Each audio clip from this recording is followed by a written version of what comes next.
Hi, I'm Lisa. Today, I'm going to read you the story of Rachel, which is titled like this. My brother's new wife had no idea I owned the house they lived in. You're a pathetic 40-year-old leech. Get out, she shouted. I burst out laughing. Try to make me. She called the police, but when they saw my deed, she had to leave. Well, let's go. I was sitting in my kitchen, sipping my morning coffee and reviewing some design mock-ups on my laptop when the doorbell rang. It was barely 9 a.m. on a Tuesday, and I wasn't expecting anyone. When I opened the door, I found my sister-in-law, Lisa, standing there with red, puffy eyes and mascara streaks down her cheeks. She walked past me without a word and collapsed onto my couch. That's when I knew something serious had happened. Lisa was usually so put together, always perfectly dressed with her blonde hair styled just right. But today, she looked like she'd been through hell. "It's Mark," she finally said, her voice barely above a whisper. "I found him with another woman. I'm filing for divorce." My stomach dropped. Mark was my younger brother, and while we'd had our differences over the years, I never thought he'd cheat on Lisa. They'd been married for 12 years and had two beautiful kids together, Emma, who was 10, and Jake, who was 8. Lisa had always been like a real sister to me. When she and Mark got married, I was genuinely happy because I liked her so much. She was smart, funny, and completely devoted to her family. Over the years, we'd become close friends. I'd babysit Emma and Jake whenever they needed it, and Lisa and I would have coffee dates and shopping trips together. The divorce proceedings dragged on for months. I supported Lisa through the whole mess, and when the court date finally arrived, I went with her for moral support. That's where I first saw her, Mark's new girlfriend. She looked exactly like Lisa had described, young, maybe 25, with long dark hair and way too much confidence for someone who'd broken up a family. What struck me most was how arrogant she acted. While Lisa sat quietly with her lawyer, this girl kept whispering loudly to Mark and rolling her eyes whenever Lisa's lawyer spoke. She acted like the whole thing was beneath her, like she was doing everyone a favor just by showing up. The judge ruled in Lisa's favor on almost everything. Mark had to give her the house, pay child support for both kids, and cover their health insurance. I watched his face fall as each decision was announced. His girlfriend looked pissed off too, probably realizing that Mark wasn't as financially secure as she'd thought.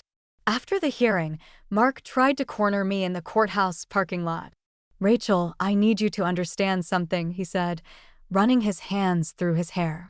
"I'm in love, really in love. I hope you can see that and understand." I looked at him, standing there in his wrinkled suit, looking desperate and pathetic. "Mark, I don't condone what you did, but I don't understand it either. You had a good life." He nodded like that was enough and walked away with his girlfriend, who was already complaining loudly about something on her phone. After the divorce was finalized, I found myself spending more time with Lisa and the kids. We'd have dinner together on weekends, I'd help with homework, and sometimes we'd just sit and talk while Emma and Jake played in the backyard. It felt natural, like we were becoming our own little family unit. 2 months passed quietly. I was getting used to our new routine when Mark showed up at my door on a Saturday morning, looking nervous and fidgety. "Rachel, I need to have a serious conversation with you," he said. I made us coffee, and we sat at my kitchen table. He kept fidgeting with his cup, not making eye contact. "I got married," he said suddenly. "Last week." It was just a small ceremony at the courthouse. I nearly choked on my coffee. "Married? You didn't tell anyone." "We didn't invite anyone, not even Mom and Dad. Jessica wanted it to be private." Jessica, so that was her name. "Congratulations, I guess." Mark looked miserable. "That's the thing, Rachel. Jessica isn't happy. She hates that we're living in this tiny rental apartment. She says it's beneath her." I shrugged. "That sounds like your problem to figure out. Actually, I was hoping you could help us out." He leaned forward, his voice pleading. "Could we stay here for a while? Just until I save up enough money to buy us a proper place. Maybe 6 months tops. I stared at him. You want to move in here? With her? Please, Rachel, I'm desperate. Jessica is making my life hell over this apartment situation. If we could just stay here temporarily, I could put all my money towards saving for a down payment. The idea made my skin crawl. I disliked his girlfriend from the moment I saw her in court, and the thought of having her in my house made me want to scream. Plus, it would mean Lisa couldn't come over anymore, and I wasn't willing to give up my relationship with her and the kids. I don't think that's a good idea, Mark. His face fell. Please, just think about it. I'll call you later. After he left, I tried to get back to work but couldn't concentrate. An hour later, my phone rang. It was my mother. Rachel, honey, Mark told us about his situation, she said in that tone she always used when she was about to ask me for a favor. Your father, and I think it would be wonderful if you could help them out. Mom, you don't understand. We do understand, sweetheart. This is a chance for you to help your brother strengthen his new marriage. Jessica is a lovely girl, and she just needs time to adjust. My father got on the phone. Rachel, family helps family. Mark made some mistakes, but he's trying to do better now. This is your chance to be the bigger person. They kept talking, tag-teaming me with guilt and family obligation speeches.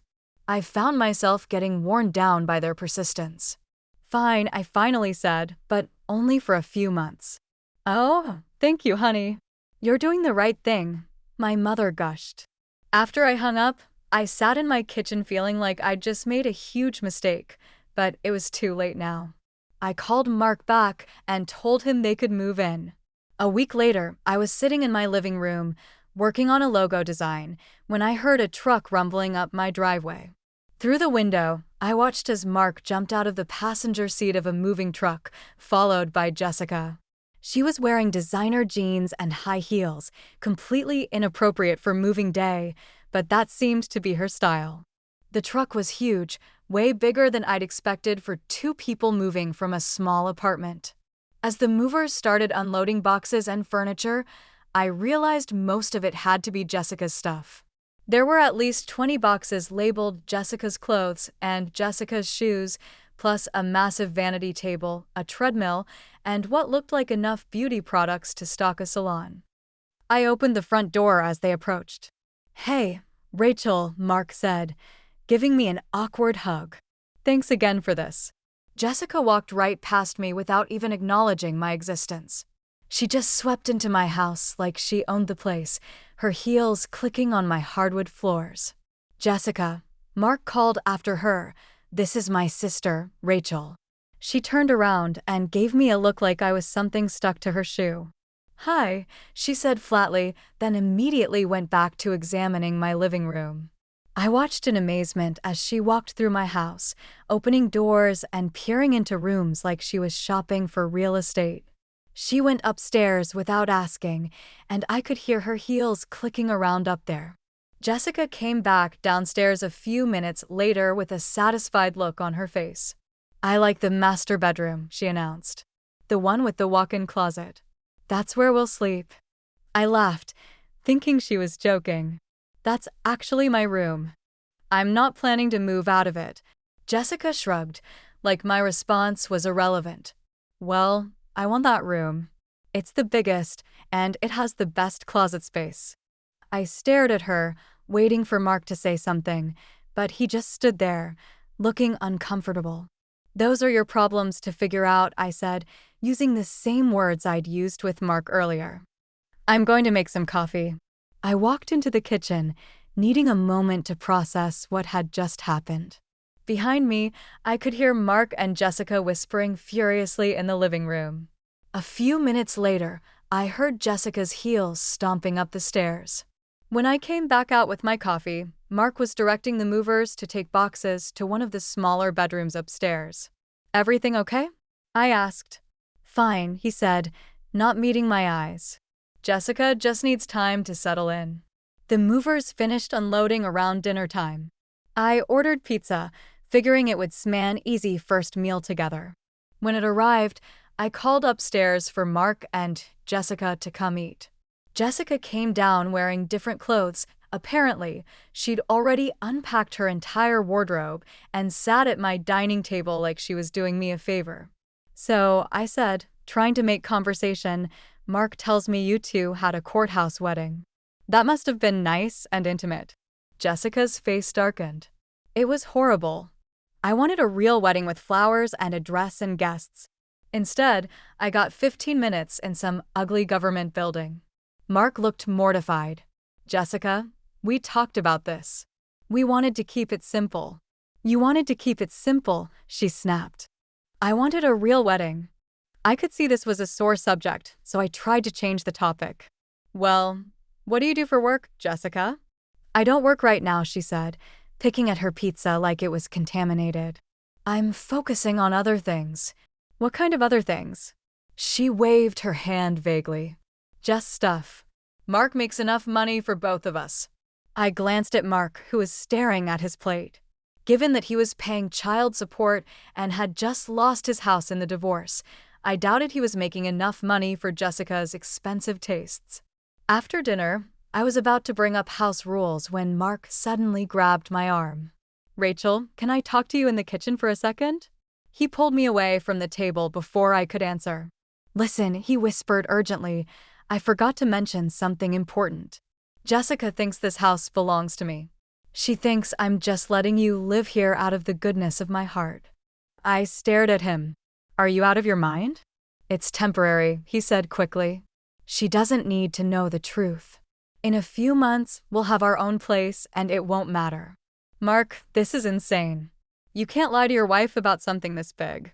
"Please," he begged, grabbing both my hands. "Just play along. Don't cause any trouble with Jessica. She's pregnant, Rachel. 2 months along. The stress isn't good for her." I felt like someone had punched me in the stomach. Pregnant?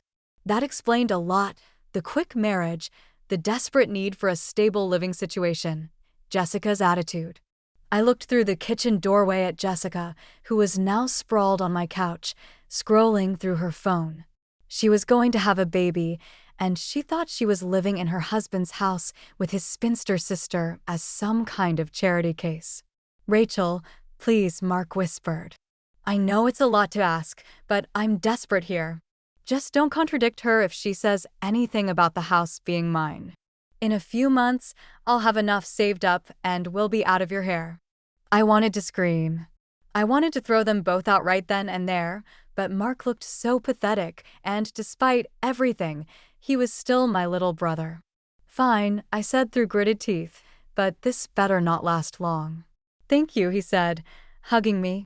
"You're the best sister ever." I spent the rest of the evening in my room, trying to work but mostly just staring at the ceiling and wondering what I'd gotten myself into. From downstairs, I could hear Jessica complaining about the cable channels and the water pressure in the shower. Living with Mark and Jessica quickly became a nightmare. I work as a graphic designer from home, so I'm used to having my space and my routine, but Jessica completely destroyed any sense of normalcy in my house. Mark left for work every morning at 7:30, and that's when my real day would begin. Jessica would sleep until at least 10, sometimes 11 o'clock, and then wander downstairs in silk pajamas like she was staying at some fancy hotel. She never said good morning or asked how I slept. She'd just raid my kitchen, make herself breakfast, and leave the mess for me to clean up. Her daily routine was infuriating. After eating whatever I'd bought and prepared, she'd park herself on my couch and watch trashy reality TV for hours. The volume was always too loud, and she'd talk back to the screen like the people could hear her. When she got bored with television, she'd either go shopping or visit her friends. She never asked if I needed anything from the store, never offered to help with groceries or cleaning. She just treated my house like her personal hotel with free room service. I found myself spending more money on groceries and utilities, but Mark never offered to pay for anything. When I mentioned it to him, he just said they were tight on money right now and promised to help out soon. 2 months into this arrangement, Jessica's pregnancy was becoming more obvious, and her mood was getting worse. Her belly was starting to show, and she'd become incredibly demanding about everything. One morning, I was getting ready for a client meeting and put on my favorite perfume, a light floral scent I'd been wearing for years. Jessica came downstairs, took one whiff, and immediately started gagging. "That smell is disgusting," she said, covering her nose with her hand. "I can't be around that terrible fragrance. It makes me sick." "It's just perfume," I said. "I don't care what it is. You can't wear it anymore. The smell is bad for the baby. You'll have to find something else." From that day on, Jessica would complain every time I wore any fragrance. She also started banning me from cooking certain foods, claiming the smells made her sick. "No more garlic," she announced one evening, "and no onions. They're too strong." "Those are basic cooking ingredients," I protested. "Not anymore. I can't handle the smell." I found myself cooking bland, boring meals just to avoid her complaints. My grocery bills kept getting higher while my quality of life kept getting lower. The breaking point came on a Wednesday afternoon. I was working in my room when I heard the doorbell ring. I looked out my window and saw Lisa's car in the driveway. She'd brought Emma and Jake for what had become a regular weekday visit. I got out their coloring books and crayons, turned on the TV to a kid-friendly channel, and settled them in the living room. "I'll be upstairs working, but call if you need anything." Jessica had been complaining about feeling sick all morning and was in her room with the door closed.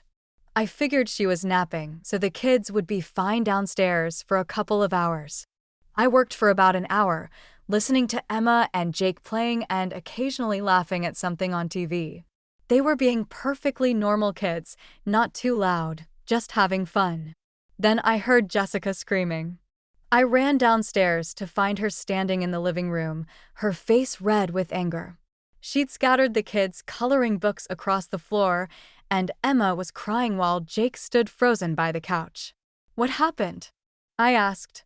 Jessica pointed at the children like they were wild animals. "These little brats have been running around and screaming for hours. They're disturbing my rest." "They weren't running around or screaming," I said calmly. "They were just coloring and watching TV. They're as stupid as their mother," Jessica spat. "Just like Lisa, no brains in their heads. They need to leave right now because I can't sleep with all this noise and I need my rest in my condition." Emma started crying harder, and Jake looked scared. I felt my temper rising but tried to stay calm. "You're being unreasonable," I said. "They're just kids being kids." Jessica's eyes flashed with anger.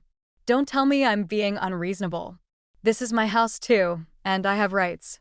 She stormed upstairs, slamming her bedroom door so hard it shook the walls. I knelt down and hugged both kids, trying to comfort them. "It's okay," I told them. "She's just not feeling well." I made them snacks and let them finish their coloring, but the mood was ruined. When Lisa came to pick them up an hour later, I pulled her aside and told her what happened. She called my kids stupid? Lisa's face went pale with anger. "I should go up there right now and tell her exactly what I think of her." "Please don't. Just take the kids home. I'll handle this." Lisa left, but I could tell she was furious. That evening when Mark came home, Jessica immediately ran to him with her version of the story. "Your sister deliberately brought those children here to disturb me," she told him. "She knows I need my rest, but she let them run wild through the house." Mark looked at me with disappointment. "Rachel, you know Jessica needs to rest. Why would you bring the kids over when she's not feeling well?" "They weren't doing anything wrong," I said. "They were quietly coloring." "That's not what Jessica says." I wanted to scream that Jessica was lying, but I remembered my promise to play along with her delusions. Instead, I took Mark aside. "When are you two moving out?" Mark looked surprised by the directness of my question. "Soon. I just need a couple more months to save up." "Well, make it sooner," I said, "because I don't want Jessica and a baby living here after she gives birth." Mark nodded quickly. 2 months, I promise." That night, I lay in bed wondering how much more of this I could take. A week after the incident with Emma and Jake, Mark left for a business trip to Chicago. He'd be gone for 5 days, which meant I'd be alone in the house with Jessica. Saturday morning, I was in my kitchen making coffee when the doorbell rang. I looked through the peephole and saw two people I didn't recognize, a middle-aged couple, probably in their mid-50s, standing on my porch with suitcases. I opened the door cautiously. "Can I help you?" "Hi there," the woman said with a bright smile. "We're Jessica's parents, Linda and Bob. She invited us to stay here until the baby's born." My blood ran cold. "Excuse me." Before I could say anything else, Jessica appeared behind me, squeezing past me to greet her parents. "Mom, Dad, you made it," she said, hugging them. Come in, come in. I'll show you where you'll be staying." I stood in my own doorway, speechless, as Jessica's parents walked into my house with their luggage. "Jessica," I said, finding my voice, "can I talk to you for a minute?" But she was already leading her parents upstairs, chattering about how they'd love the guest room and how her mother would stay even longer after the baby was born to help with childcare. I followed them upstairs, my heart pounding. "Jessica, we need to discuss this." She turned to me with that same dismissive look she always gave me. "What's to discuss?" "My parents are here to help with the pregnancy and the baby. Mom's going to stay for at least 3 months after I give birth." That's when I lost it completely. "I'm sorry, I told Linda and Bob, but you need to leave now." They looked shocked and confused, gathering their suitcases, while Jessica started screaming at me. "You can't throw my parents out. This isn't your house." I walked them to the door and closed it firmly behind them. Through the window, I could see them standing on my porch, looking bewildered. Jessica completely lost her mind. She started waving her arms and yelling at the top of her lungs. "You're living in someone else's house," she screamed. "This house belongs to my husband. You're just a pathetic, lonely 40-year-old leech who has nothing better to do than mooch off your brother." I started laughing. I couldn't help it. After months of biting my tongue and playing along with Mark's lies, Jessica's tantrum struck me as absolutely ridiculous. "Get out of my house," Jessica continued screaming. "This is my house now. Get out." I looked at her, still laughing. "Try to make me." Jessica grabbed her phone and ran outside. Through the window, I watched her talking frantically to her parents, all three of them gesturing wildly. Then they got in their car and drove away. I spent the rest of Saturday enjoying the quiet for the first time in months. I could work without interruption, cook what I wanted to eat, and watch my own TV shows. It was blissful. Sunday morning, the doorbell rang again. This time, it was 2 police officers with Jessica standing triumphantly behind them. "Ma'am," one of the officers said, "we received a complaint about a squatter refusing to leave this property." I smiled politely at the officers. "Did she provide any documentation proving she owns this house?" "No, ma'am. She didn't have any paperwork with her." I went inside and came back with my deed and property tax records. "Here's proof that I own this house." The officers examined the documents carefully, then turned to Jessica with annoyed expressions. "Ma'am, you should have verified ownership before filing a complaint. This woman clearly owns the property." They apologized to me and left, leaving Jessica standing on my porch, looking stunned. "Now that you know the truth," I said, "get out of my house." Jessica immediately started crying. "I didn't know. My husband lied to me. You have to understand, I'm 6 months pregnant, and I have nowhere else to go." "You have parents," I said coldly. "Go live with them." "But they live in a tiny apartment, and I'm having a baby in 3 months. That's not my problem." She ran upstairs, and 15 minutes later, my phone rang. It was Mark, calling from Chicago. "What the hell did you do?" he yelled. Jessica called me crying, saying you called the police on her. "I didn't call the police," I said calmly. "She called them on me. Apparently, she tried to have me evicted from my own house. Your wife knows the truth now, and she needs to leave. She's pregnant. She can't just go anywhere. She can go to her parents' house, or you can come home and figure it out together, but she's leaving tomorrow. You can't just throw out a pregnant woman." "Watch me," I said and hung up. I knocked on Jessica's door and told her she had until the next morning to pack her things and leave. The next day, Mark came bursting through my front door, having caught the first flight home. Jessica ran to him, and they both started yelling at me about my heartless behavior and their rights to stay in the house. "You have no rights here," I said. "This is my house, and I want you both out." "You can't do this to us," Mark said. "Watch me." "Call the police again," I replied. That shut them up. They spent the rest of the day packing their things while I ignored phone calls from my parents, who had obviously heard Mark's version of events. By evening, they were loading their stuff into Mark's car. Neither of them said goodbye to me. They just left, and I watched them drive away with enormous relief. Over the next few weeks, I learned through mutual friends that Mark and Jessica had moved in with her parents. Jessica gave birth to a son 3 months later, and I was genuinely happy for them, but I felt no guilt about my decision. My parents chose Mark's side and stopped speaking to me entirely. They thought I was cruel for throwing out a pregnant woman, and nothing I said could change their minds. But Lisa and I became closer than ever. She and the kids started coming over regularly again, and my house felt like home again. Emma and Jake now spend every other weekend with me, and we've developed our own little traditions. Mark and I don't speak anymore, but I hear he's doing okay. That's enough for me.